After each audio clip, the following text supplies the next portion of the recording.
여러분, 백합화가 왜 이름이 백합화인지 아세요? 백합은 100개가 합쳐졌다는 것인데, 많은 비늘 조각이 겹겹이 합쳐져서 하나의 꽃을 이루기에 그런 이름이 붙여진 겁니다. 마찬가지로 비록 골짜기에서 우리의 삶의 어려움과 문제들이 겹겹이 쌓여 있을지라도 우리 주님은 그 고난에 그 비늘들을 하나하나 모으셔서 하나의 꽃으로 피우게 하실 줄 믿습니다. 비록 지금은 아무것도 없는 어두운 골짜기를 지나가는 것 같지만, 그곳을 지나왔을 때 거기에 주님이 함께 하셨고 주님이 응답하심으로 꽃을 피운 자리라는 것을 알게 하실 때가 온다는 겁니다. 그래서 그 골짜기가 고난과 고통만 가득한 자리가 아니라 그곳이 바로 내 믿음의 꽃을 피우는 꽃자리가 되어야 할 줄 믿습니다. 그러기에 그 골짜기를 주님과 함께 묵묵히 담담히 걸어보시기 바랍니다.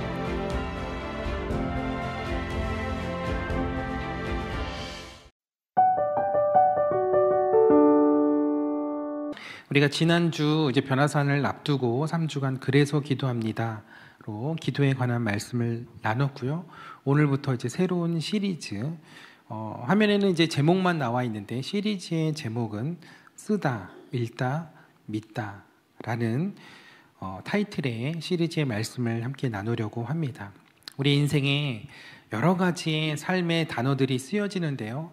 그러나 그 쓰여진 단어대로 읽는 것이 아니라 그것을 우리가 믿음의 눈으로 새롭게 읽게 되면 우리가 하나님을 바라보는 그 눈이 열리고 그 믿음을 가지고 살아갈 수 있다라는 그런 내용의 타이틀입니다. 그래서 쓰다, 읽다, 믿다라는 시리즈의 말씀이고요. 오늘 그 첫 번째 시간으로 골짜기라 쓰고 꽃자리라 읽는다. 그래서 시리즈의 말씀이 이제 제목이 계속 뭐뭐라 쓰고 뭐뭐라 읽는다라는 시리즈의 말씀을 이제 이어가려고 합니다.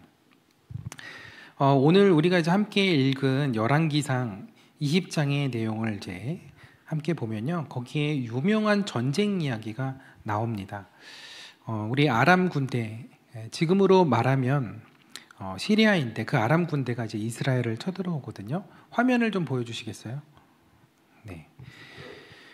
당시 아람의 왕이었던 벤하닷은요, 무려 32명의 왕들과 동맹을 맺어서 각기 말과 병기를 이끌고 북이스라엘을 쳐들어오게 됩니다.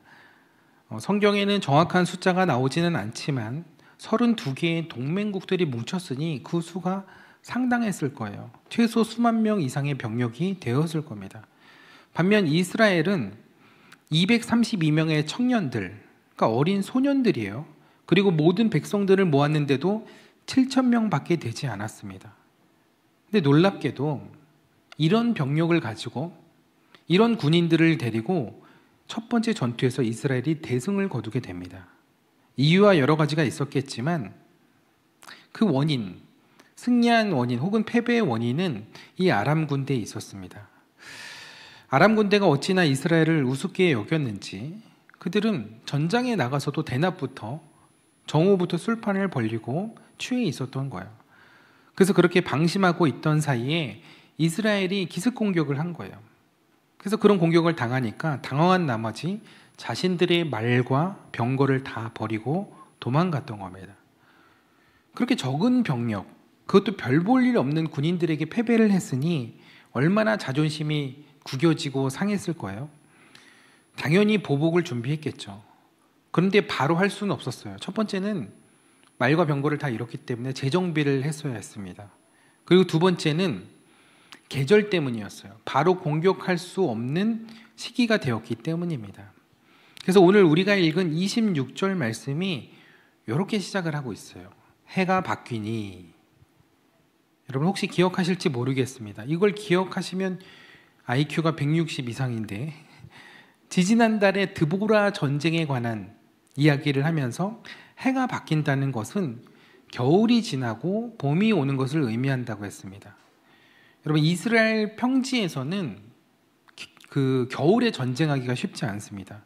왜냐하면 이스라엘의 겨울은 우기이기 때문에 비가 내려서 땅이 질퍽해지기 때문에 그래요. 그런 땅에서는 말과 병거를 쓰는 군대는 전투를 할 수 없는 최악의 환경이 됩니다.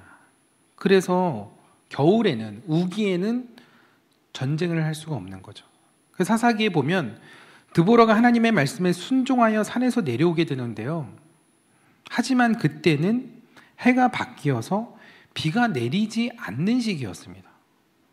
산에서 최소한 방어를 하고 최소한 유리하게 싸움을 했어야 되는데 드보라가 하나님의 말씀에 순종하여 산에 내려오게 됩니다.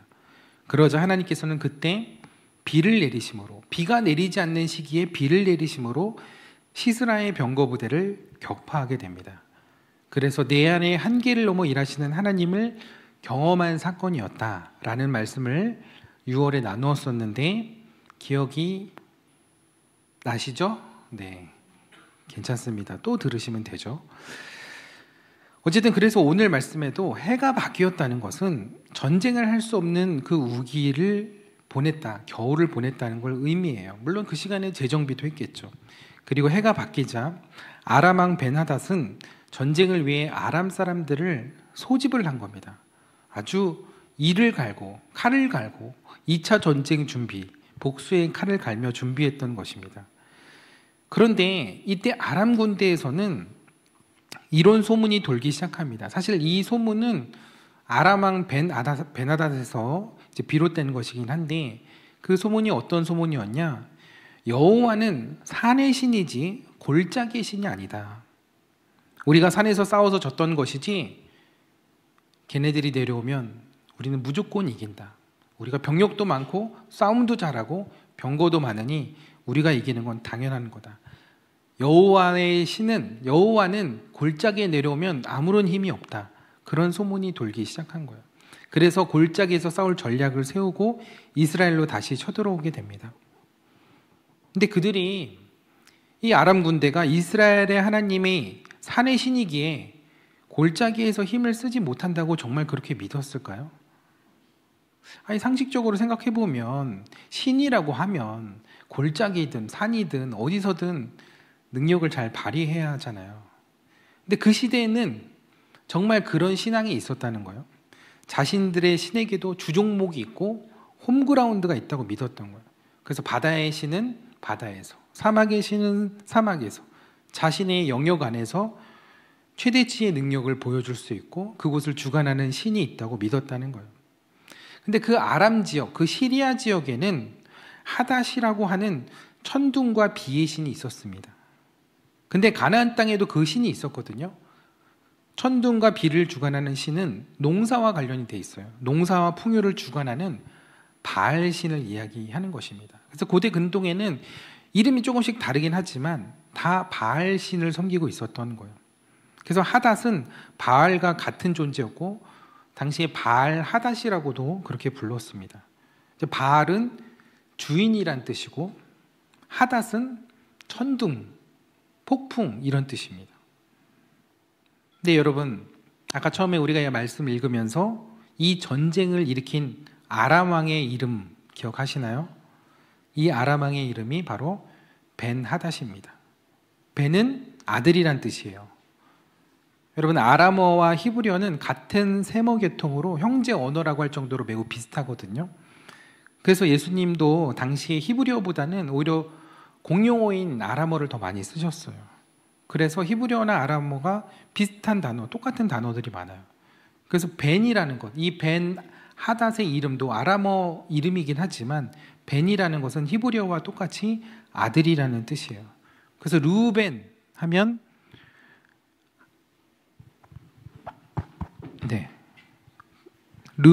다시 나오네요.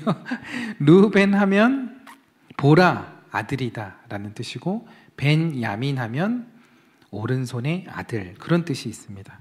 그럼 벤하닷은 무슨 뜻일까요?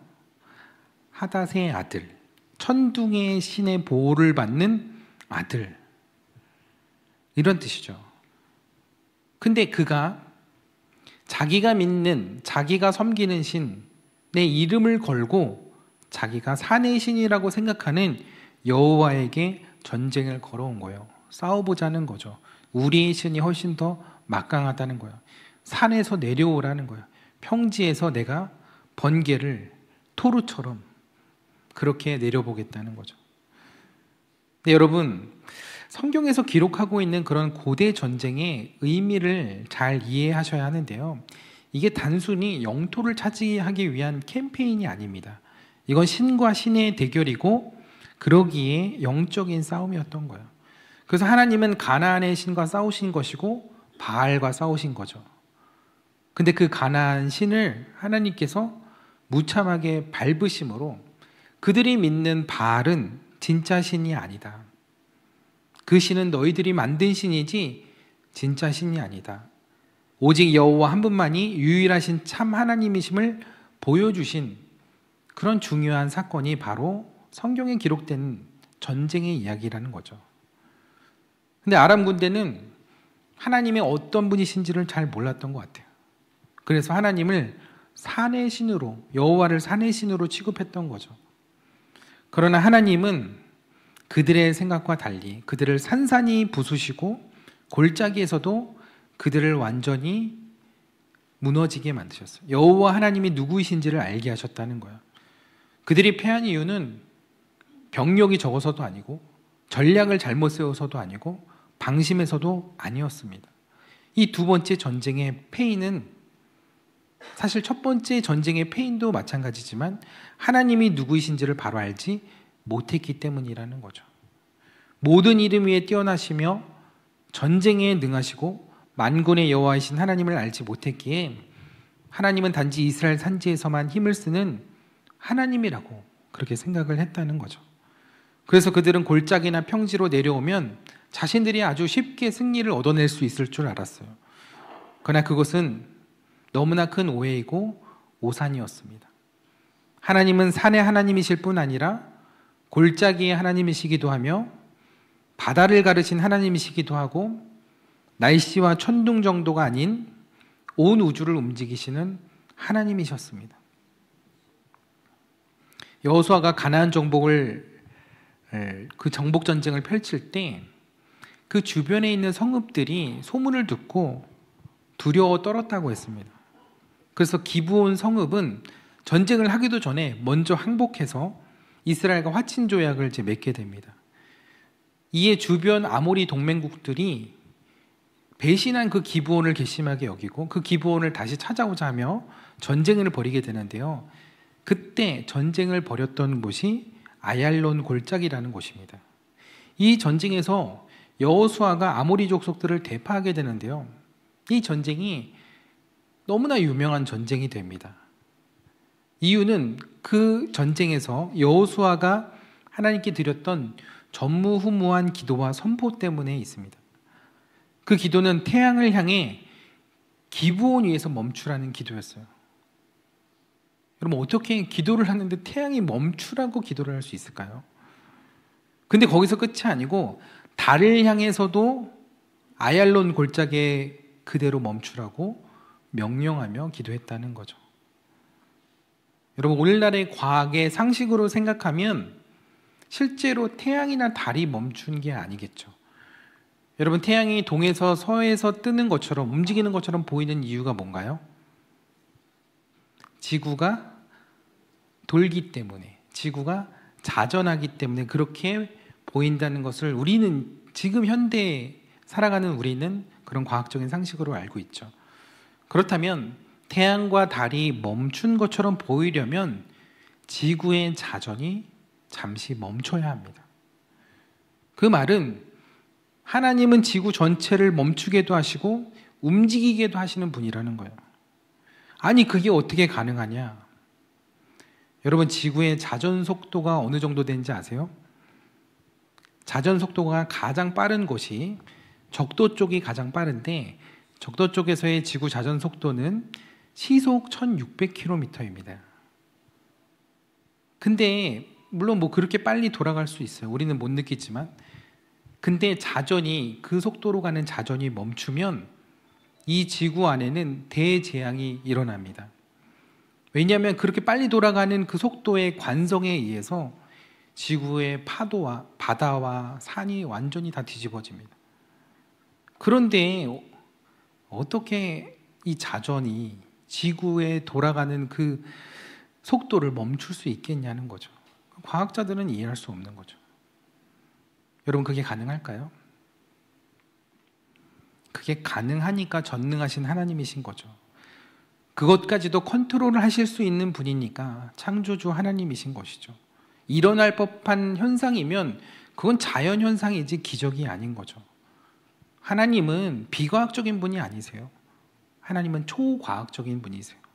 하나님은 온 우주 만물을 만드신 분이세요. 애초부터 이 지구를 돌리신 분이 하나님이시라는 거예요. 그러기에 멈추기도 하고 다시 돌게도 하실 수 있는 분이 하나님이시라는 거예요. 성경은 그 이야기를 하려는 거예요. 하나님이 누구시냐? 하나님이 온 세상 만물을, 온 우주를 만드신 분이다. 우리가 믿고 섬기고 경외하고 따라야 할 분은 바로 이 하나님이다. 우리를 지으신, 이 세상을 만드신 하나님이시다라는 것을 말하려는 것이죠. 그래서 여호수아 10장은 이 전쟁을 이렇게 갈무리합니다. 이는 여호와께서 이스라엘을 위하여 싸우셨음이니라. 우주 만물을 주관하시는 하나님께서 함께 하시는데 이 전쟁에서 질 수 있겠냐는 거예요.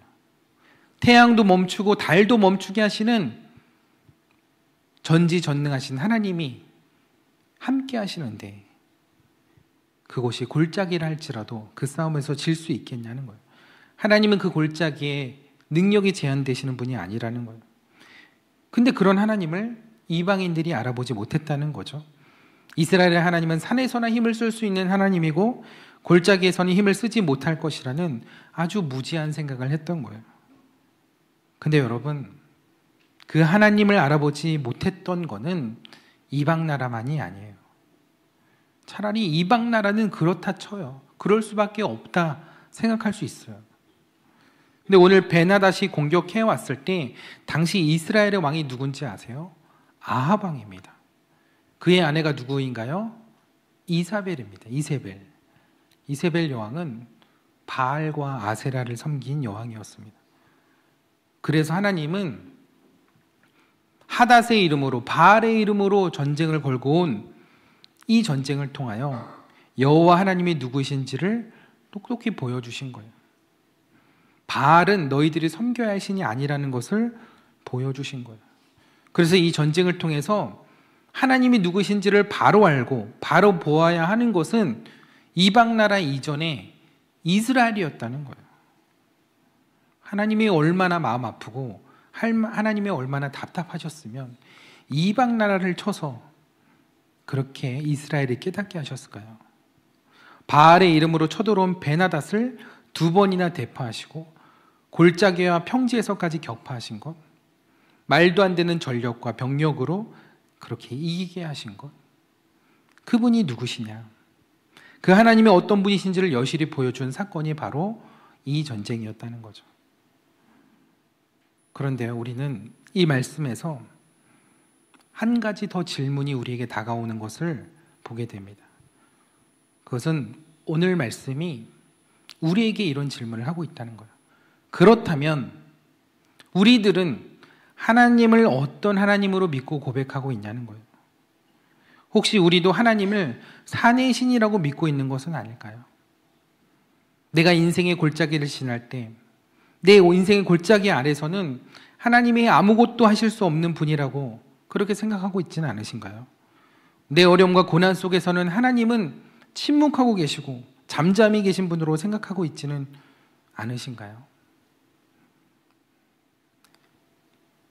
이스라엘보다 더한 사람들이 어쩌면 우리일 수도 있어요.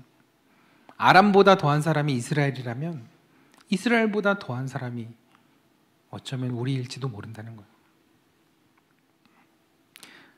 사랑하는 여러분, 하나님은 저 높은 산에만 계시고 우리만 깊은 골짜기를 다니는 것이 아니에요. 하나님은 우리가 인생의 밑바닥을 헤맬 때, 그런 인생의 골짜기를 지날 때 우리와 함께 하시는 분이신 줄 믿습니다.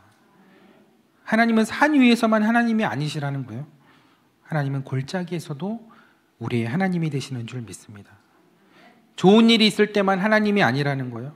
우리의 삶에 고난과 아픔과 어려움이 존재하는 그 험한 골짜기에서도 하나님은 여전히 우리의 하나님이신 줄 믿습니다. 그래서 다윗은 시편 23편에서 내가 사망의 음침한 골짜기를 다닐지라도 해를 두려워하지 않는 것은 주께서 나와 함께 하심이라고 고백했습니다.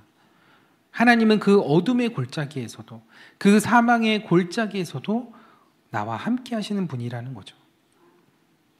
예수님이 변화산에 올라가서 기도하실 때 제자들이 깜짝 놀랄 광경을 보게 되죠. 왜냐하면 그곳에서 제자들은 말로만 듣던, 성경 말씀으로만 전해 들었던 전설과도 같은 두 인물, 구약을 대표하는 두 인물 모세와 엘리야를 보게 됩니다. 예수님과 함께 예수님의 그 빛난 광채를 보며 그렇게 그 세 인물을 보게 되죠. 그 모습을 보고 베드로가 흥분을 감추지 못하고 주님, 여기가 좋사오니 여기다 초막셋을 짓고 여기서 살면 어떨까요? 라고 이야기를 합니다. 베드로도 그 놀라운 광경에 넋이 나가서 자기가 뭔 얘기를 하는지도 잘 몰랐던 것 같아요. 주님은 너무 어이가 없어서 대답을 안 하셨던 것 같아요. 사복음서에 뭐 대답을 하셨다는 이야기 없어요. 대신 예수님은 아무 말 없이 그 산에서 내려가셨습니다. 그 산에 오래 머물지 않으셨어요. 왜냐하면 주님은 내려가서 감당하셔야 할 사명이 있었기 때문이에요. 그 사명은 고난의 십자가를 지셔야 하는 것이었어요. 주님은 그 산 위에서 선지자들과 편하게 지내면서 우리를 위해서 지켜보고 계신 것이 아니라 우리의 아픔 가운데 찾아오시고 우리가 있는 죽음의 골짜기로 내려오셨다는 거예요. 왜요? 우리와 함께 하시려고. 그래서 주님은 산 위에서만 메시아가 아니에요. 산 위에만 계신 메시아가 아니라는 거예요. 주님은 우리 인생의 십자가를 함께 지시기 위하여 골고다 골짜기로 내려오신 메시아인 줄 믿습니다. 그보다 더 큰 위로가 있을까요? 너의 아픔, 너의 골짜기 내가 지나가게 할 거야. 걱정하지 마. 이렇게 얘기하는 것보다 내가 지금 그 골짜기를 같이 가고 있어. 내가 너와 함께하고 있어. 내가 그 힘든 시간을 알아. 내가 그 어두운 골짜기를 누구보다 잘 알아. 그거보다 더 큰 위로가 있을까요? 여러분 등산하는 거 좋아하시나요? 저는 아직까지 좋은지 잘 모르겠어요. 아직 더 나이가 들어야 되나 봐요. 저희 부모님이 등산을 너무 좋아하셔가지고 어렸을 때 등산을 그렇게 가자고 등산을 참 많이 다니셨는데 제가 그때 부모님에게 했던 대답은 그거였어요.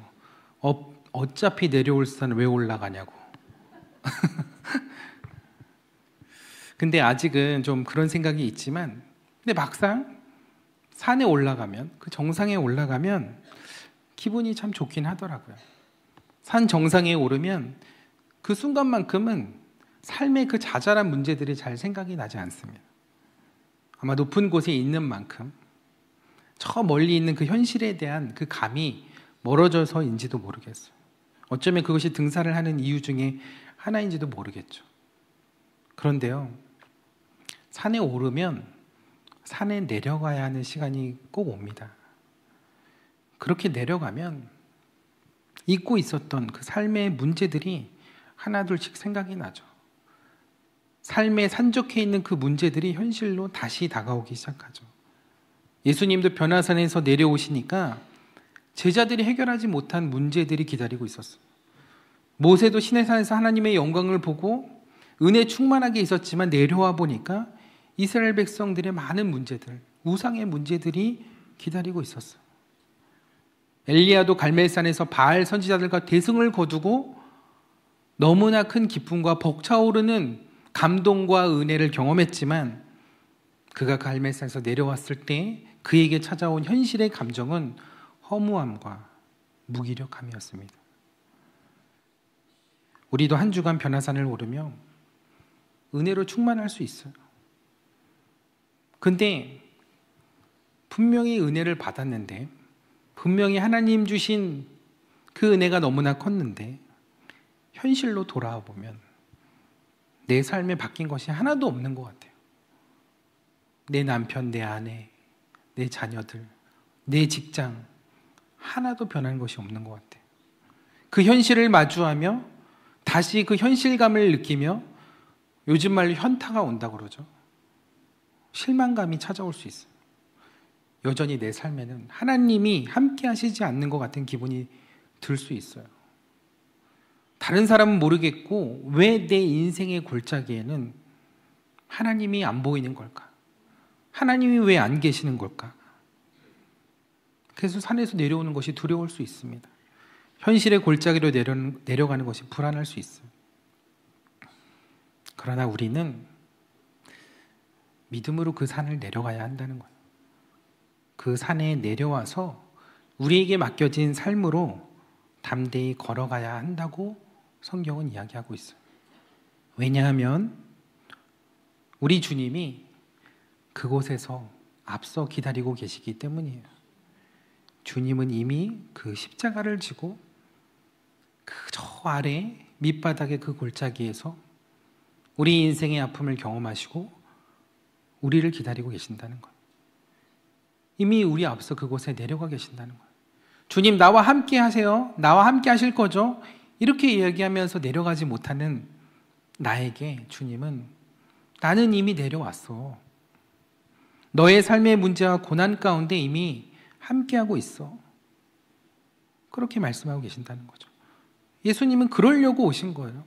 그러려고 이 땅에 인간의 몸을 입고 오신 거예요. 그래서 그분의 이름이 임마누엘인 것이죠. 그러기에 여러분 꼭 기억하십시오. 우리 주님은 산 정상에서만 주님이 아니라 어두운 골짜기에서도 우리의 주님이 되어주시는 줄 믿습니다. 제가 목회하면서 캄캄한 골짜기를 지나가는 그런 시기를 보내는 여러 성도님들을 또 보게 됩니다. 많은 분들의 그 골짜기를 제가 함께 가다 보면 때로는 저도 그게 힘들 때가 있어요. 저도 밝은 길을 걸어가고 싶은데 늘 다른 분들의 그 어두운 골짜기를 같이 걷다 보면 끝이 보이지 않는 거예요. 그런 생각이 들면서 하나님 언제까지 해야 하나요? 라는 말이 저절로 나올 때가 있거든요. 아마 목회자분들은 그런 공감대가 있는 것 같아요. 근데 그런 심정이었던 것 같은데 어떤 젊은 목사님이 연로하신 목사님에게 그런 이제 하소연을 하는 거예요. 목사님, 제 목회가 너무 어렵고 힘들어서 제가 지금 너무 어두운 골짜기를 지나가는 것 같고 끝나지 않는 그 길을 가는 것 같습니다. 제가 언제까지 이 길을 가야 할까요? 그러자 나이 많으신 목사님이 그 젊은 목사님을 안아주시면서 여보게 기뻐하게나 오히려 그것은 하나님께 감사할 일일세. 왜냐하면 그 골짜기에서는 그 골짜기에서만 볼 수 있는 백합화가 피기 때문이네. 여러분 그렇습니다. 골짜기에는 어둠만 있는 게 아니에요. 골짜기에는 백합화가 있습니다. 백합화는 들에만 피는 꽃이 아니에요. 백합화는 골짜기에도 핍니다. 오히려 백합화는 그늘지고 습기가 많은 골짜기에서 더 잘 자랍니다. 여러분 백합화가 왜 이름이 백합화인지 아세요? 백합은 100개가 합쳐졌다는 것인데 많은 비늘 조각이 겹겹이 합쳐져서 하나의 꽃을 이루기에 그런 이름이 붙여진 겁니다. 마찬가지로 비록 골짜기에서 우리의 삶의 어려움과 문제들이 겹겹이 쌓여 있을지라도 우리 주님은 그 고난에 그 비늘들을 하나하나 모으셔서 하나의 꽃으로 피우게 하실 줄 믿습니다.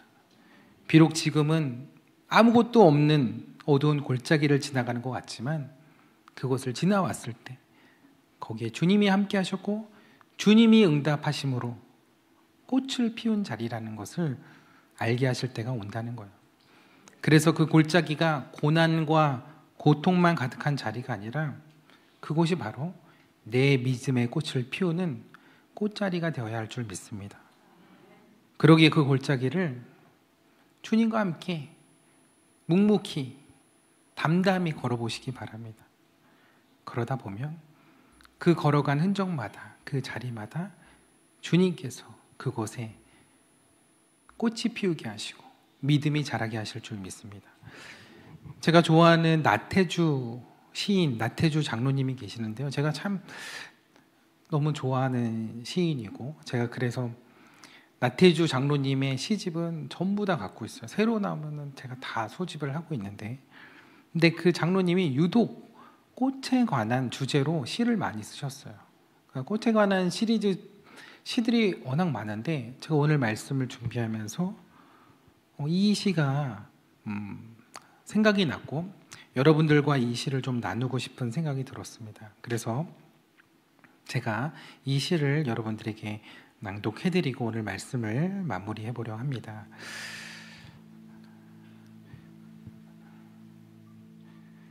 꽃, 나태주.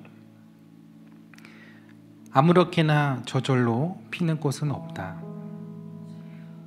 누군가의 억울함과 슬픔과 기도가 쌓여 피는 꽃. 그렇다면 산도, 바다도, 강물도 하늘과 땅의 억울함과 슬픔과 기도로 피어나는 꽃일 것이다. 네, 꽃은 아무렇게나 저절로 피는 것이 아니라는 것이죠. 찬바람을 맞기도 하고 또 그리고 어려운 시절을 지나가며 그 꽃은 그 한 송이의 꽃을 피우기 위해 그런 시간들을 지나와야 했다는 거죠. 우리의 삶도 그렇습니다. 그 어려움의 시간들을 통해서 겹겹이 쌓여있는 우리의 삶의 그 문제들을 모아가면서 결국에는 주님은 우리의 삶에 믿음의 백합화를 피우게 하실 줄 믿습니다. 여러분들 변화산을 내려와 다시 현실의 골짜기로 내려오셨지만 이전과는 다른 점이 하나 있어요. 그것은 여러분들이 기도했던 자리, 여러분들의 하나님께 나아갔던 그 자리에 꽃이 피고 있다는 사실이에요. 기도로 피어나는 그 믿음의 꽃이 여러분들의 삶에 피어가고 있다는 거예요. 여러분 그 꽃을 볼 수 있게 되기를 축복합니다. 인생의 문제들이 겹겹이 쌓여 있어도 오히려 겹겹이 쌓일수록 여러분들의 믿음의 꽃은 더 풍성하게 피어나게 될 줄 믿습니다. 그러기에 그 골짜기에서도 함께 하시는 주님을 믿음으로 바라보며 그 골짜기를 꽃자리로 바꾸실 주님을 기대하며 또 한 주도 남은 한 해도 담대히 그 길을 걸어가실 수 있는 저와 여러분들의 삶이 되시기를 주님의 이름으로 축원합니다. 주님, 내가 현실로 돌아와 내 삶의 골짜기를 지나갈 때에도 주님께서 나와 함께 하심으로 그 길을 담대히 주님의 능력으로 걸어가기를 원합니다. 그 험한 산과 골짜기를 지나는 동안 내가 더욱 주님과 가까이 하기를 원합니다.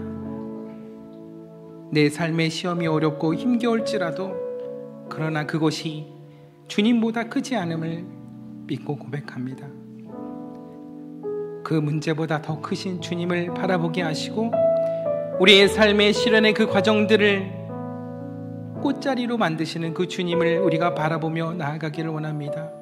내 삶에 고난이 쓰여질지라도 그것을 우리가 믿음으로 읽고 믿음으로 고백하며 주님과 함께 걸어가기를 원합니다. 내가 있는 그곳이 아얄론 골짜기일지라도 산 밑의 골짜기일지라도 주님과 함께 싸워 승리하는 우리의 삶이 되게 하여 주옵소서. 우리의 삶에 물질의 골짜기, 질병의 골짜기, 관계의 골짜기, 너무나 어둡고 빠져나오기 힘든 그 시간들을 지나가고 있지만 주님이 함께 하심으로 내가 그 자리를, 그 시간을 지나가겠습니다.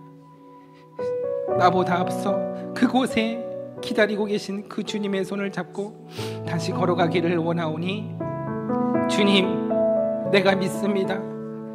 내가 주님과 함께 가면 승리할 것을 믿습니다. 나의 삶의 골짜기를 꽃자리로 바꾸실 주님을 믿습니다. 그 주님을 믿음으로 고백하며 내가 주님과 함께 동행하기를 원합니다. 주님을 믿음으로 바라보며 선포하기를 원합니다. 우리 주여 한번 부르짖고 함께 기도하도록 하겠습니다. 주여!